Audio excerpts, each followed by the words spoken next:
there. Is this more of a just like a going to a shoot and work vibe and Anywhere. you finna have one of them Dr. Dre closets instead of forces is my next. That's what I want. Hey, bro, it makes your day simpler. Man, Every morning easy. you gotta I don't think gotta about choose. nothing. Yeah, you don't have to think about clothes. Exactly. You just feel it. Like I was gonna wear slacks today too, but then I was just like, you know. I need you to walk me through a Pierre morning. All right, Pierre morning. Let me see. So alarm goes off 7:30. We get that Duke Ellington. Are you actually getting up at 7:30? Or you hitting snooze? I'm snoozing at least 3 times, but it's going off at 7:30. I think I'm out to bed at like 8:30. But you know, morning coffee. And then I'm just thinking, like, you know, what I want to put on. Like, you know, you can go from the shoes up. I feel like sometimes it's easier for me. Like, all right, I'm wearing these shoes today. And then everything else just falls after that. It's like, all right, these sneakers, pants or shorts, depending upon the weather. I'm always asking, like, my Alexa, like, you know, what's the weather? Because that really depends on, like, what we're going to do today. What's your... What about you? What's your, like, day routine? I'm an early bird. I'll wake up at like 6:30. So I'll either go box or I'll go to the gym in my building, work out, get back, take a shower, and then straight to work. I like to be on my laptop on my computer about like 7, 8 o'clock. In the morning? Oh, cause I'll be ahead of everybody. That's why when 2 o'clock come, I can just ease off the break a little bit, go work out again, or go do something, come back and then do more work. What time does your day typically end? If I could chill by 9, I try to just chill out by 9. You can go, but you're gonna burn out. And some of the things you're gonna do is gonna be half-assed, you know what I mean? So to me, I'd rather work efficient versus just run around with like a chicken with a head cut off. You know, I'd rather be efficient. So between... Wait, let's hold for sound. Yeah, expert. So we were talking about balance. Yeah, so I feel like I've noticed over the years, like a good work-life balance is extremely important. Thank you, brother. Appreciate you.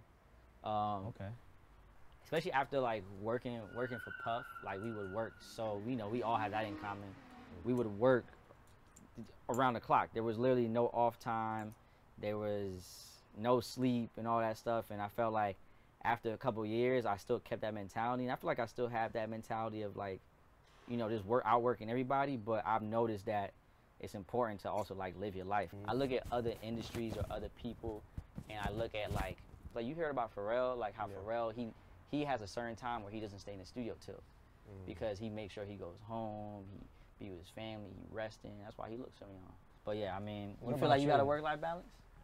I feel like it's important now more than ever for me, just because of like since a 4-year-old baby, I was always trying to like hustle to make money, whether I'm dancing or something. So, how old were you when you got your first job, Johnny? Man, I think I was 15. I think that's when you could get a work permit. Mine was at the farm, you know, it was such a random job, but my mom wanted me to get my hands dirty and learn how to, she's like, you're on the computer too much, you're playing too many video games. You said at the farm? Yeah, so she got me into working with the horses, you know, brush the horses, put the saddles on, get ready for the day. I'm getting dirty every day, like my sneakers are messed up, you know, all my friends are chilling, they're sleeping, and I'm having to go do this job that didn't pay anything, but it was mainly about, can you be disciplined? Your mom set you up to do that. Yeah, she was like, you're gonna do this. And I was like, dang, I wish I could work at Six Flags. Like everybody else was working at Six Flags. But she did that with intention. Yeah, it was more so like a lesson learned. You know? Was she pretty like on top of you? You know, a lot of my friends either did sports or they went to the streets. So, you know, she kept me like in various random things that intrigued my mind. How does your mom's role in terms of, you know, where you are today, what role does she really play?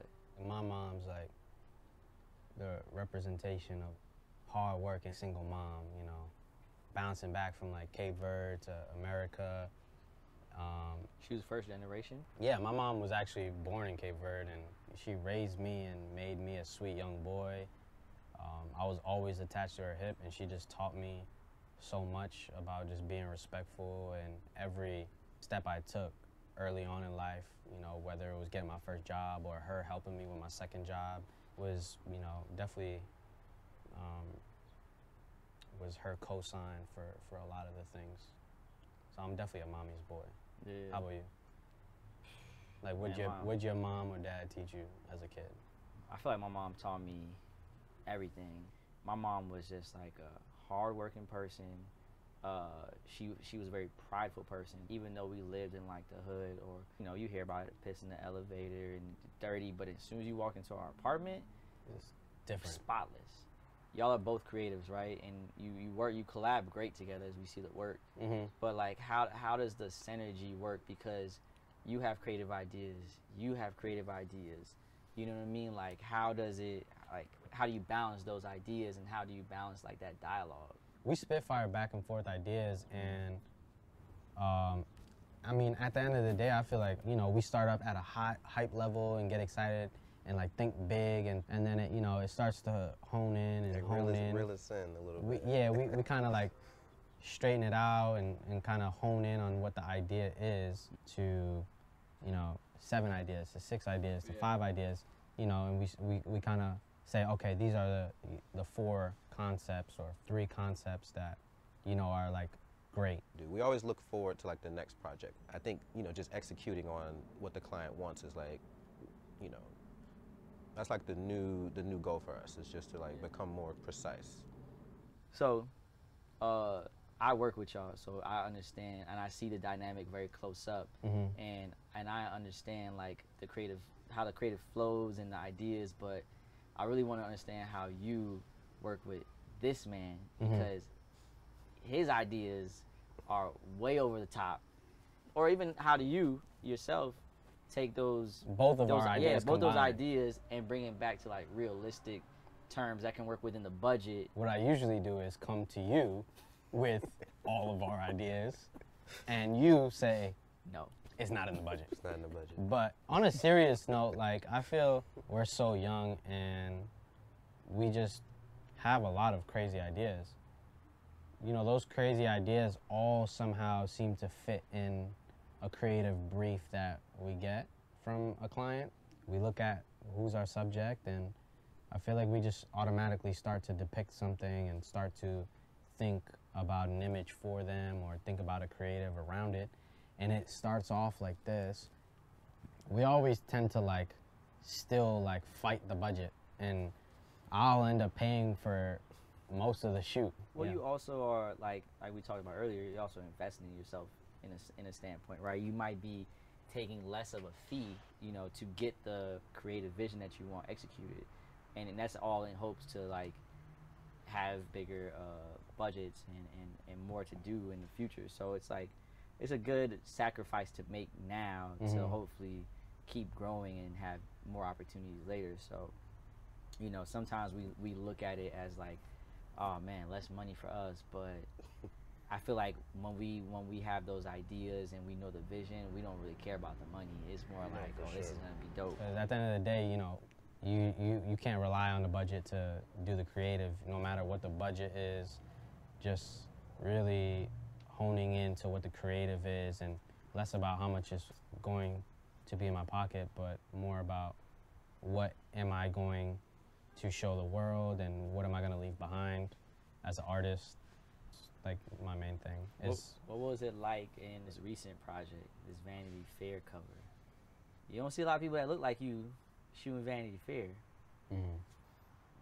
Man, I mean, I think because we've both worked with Sean before, it definitely helped. He wanted a certain thing, and he knew that we can deliver. And I think Vanity just gave us like the platform to, you know, create freely. Like, we really didn't have much pushback from Vanity on terms of anything with ideas, and that helps, you know, because that's normally like what we've been talking about. It's normally a budget thing. It's normally the idea's too big, but they really gave us like the open floor to just like come in and do, you know, be who we are, you know. Yeah. For you, you know, you over the years, you know, especially when you really start to hone in on your craft and your career and what you want to, you know, the path you want to go on, like, this is a big milestone.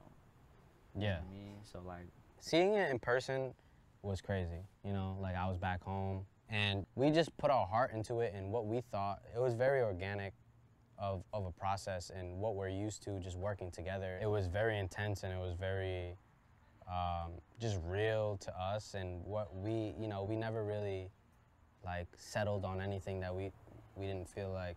you feel like it was wasn't more intense than other projects? I think we planned better for this project. I think our thoughts we had enough time to get our thoughts out, and we were able to, you know, be more precise with the delivery. In other projects, we rush. You know, sometimes you might not see it in the work. We always execute. This project, we had enough time, and you know, it got pushed back, and I think that helped and gave us a little bit more days to just alleviate anything that didn't like speak to us. Like when we said, you know, when this cover comes out, what do we want to see? I feel like once we sat down and really said like, wow, like this is like, you know, this is a big deal, and we sat down, it was like, okay, let's just turn our phones on airplane mode, let's, you know, turn off social media, and we just like we built like boards of like just like ideas. And when we couldn't find references in photo anymore, like, and we had to look in like other mediums, we were creating, you know what I mean? Like this was like our first time like past references. Yeah, you went more original. Do you feel like now that you've kind of had that experience of you know, not being able to find a reference of what you're envisioning and just to create something original, do you feel like now for the next project or the ones to come that you'll take that same approach where it's like we can find some references just to get our minds flowing, but really there's not a reference for what we're trying to create? We always just start from a conversation, and when we create like that, you know, we come up with our best ideas. You know, you don't need a reference. Yeah. And especially if it's coming from a place where it's just organic and it's just from the head, and you know, yeah, so. You know, you both are doing great work. You know, we're all doing great work, but like I really want to know, like, what is like your passion project? Like, what are you working towards? Like, what is the next thing that you want to be like, this is what I want to do for both of y'all? I just feel like, you know, open the floodgates, you know, like allowing, you know, artists from different mediums to create in a place that they haven't. I think when you take, for example, Virgil, when they let him, you know, work at Louis Vuitton and just create on like a space, you know, coming from architecture, you know, they allowed one artist to go from one medium to the next and create freely, be it, you know, shoe design, be it fashion design, be it shows, you know, TV shows, writing. I think we all have like that in us, and it's just opening those certain doors, you know. This is just another stepping stone going forward. We're on to bigger things, and I think, you know, just having those doors open and allowing us to move freely in that space. Yeah, but you ain't answered the question. Okay. I want to know what your passion, like, what is Pierre? Yeah. What do you want to do in the next couple years? That's like, you want to create, direct this. You want to direct this. You want to what is it? Like, what is that vision that you have? 5 years, 10 years. I think those are milestones that like I haven't put a name on. I do see myself and us, you know, having our own platforms, on networks that we own, and you know, producing things in our own production houses with creatives that work under us. I think that's like the next step. Just building the team, making it bigger. I really love what Tyler Perry's doing in Atlanta. I love, like, you know, his compound and like the space that he has. I think, you know, going forward, I think we just need more space. Great blueprint. Great blueprint for that. And also just being able to hire, you know, more black kids like us, you know, to pick it up where we left off. For sure. Yeah. Yeah, I want to bring up something else, but I want to have you answer that same question too. In the next few years, I feel that I definitely will want to work on some projects that really showcases me, you know, like Kerry James Marshall.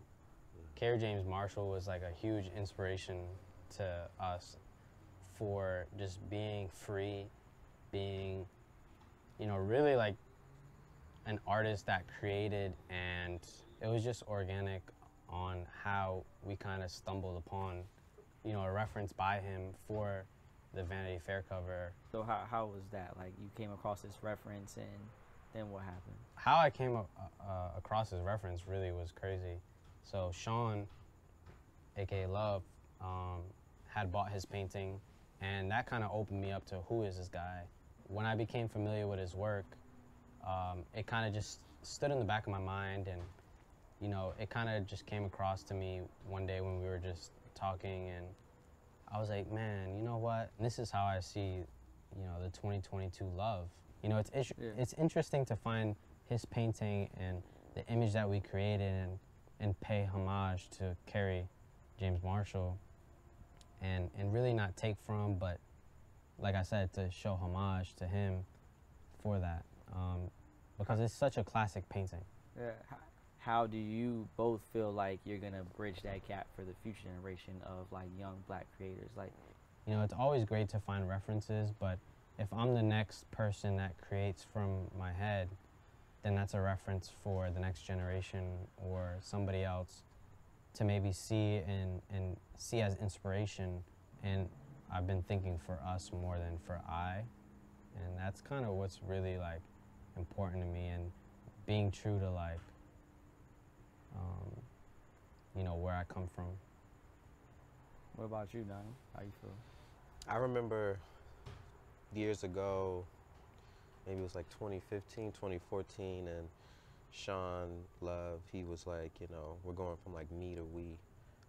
And I really think that we've taken, you know, things that he taught us and things that we've learned under Bad Boy and, you know, Revolt, and we've put that in our art. And, you know, the kids saw, you know, us with our DSLRs, and they took that and they bought them a Red camera, and then, you know, they saw us directing, you know, little short, you know, interstitials and 15-second videos back when Instagram was only 15 seconds. So you can only do but so much.